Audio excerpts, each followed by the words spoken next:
বন্ধুরা দেখো আমি আজকে একটা নতুন ভিডিও নিয়ে চলে এসেছি তোমাদেরকে দেখানোর জন্য। যা গরম পড়েছে কি বলবো গাইস, মানে থাকা যাচ্ছে না।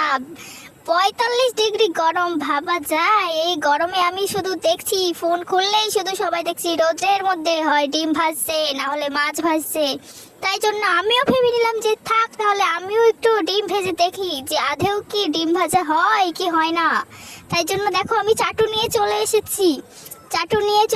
এবার চাটুটাকে আমি গরম করতে দিয়ে যাব। চাটুটাকে অন্তত, যেহেতু চাটু মোটা, ওই জন্য আমি চাটুটাকে আধ ঘন্টা গরম করতে দিয়ে তারপর আবার আসবো, এসে দেখবো যে চাটুটা গরম হয়েছে নাকি। একেবারে ডিম আর মানে তেল তেল নিয়ে আসবো, তার সাথে খুন্তিও নিয়ে আসবো, এনে দেখবো যে গরম হয় কিনা, ডিম ভাজা হয় কিনা। সবাই যে এত দেখাচ্ছে পুরো ডিম ভাজা মাছ ভাজা রোদ্রের তাপে নাকি বহুত মানে খুব ভালো হচ্ছে, তো আমিও দেখি চেষ্টা করে। দেখো এখানে আমি ডিম তারপর তেল খুন্তি নিয়ে চলে এসেছি। তো এবার আমি চাটুতে দেখো ভালো করে একদম তেল দিয়ে নেড়ে চেড়ে নেব, নিয়ে তারপরে আমি তার মধ্যে ডিম দিয়ে নেব। দেখো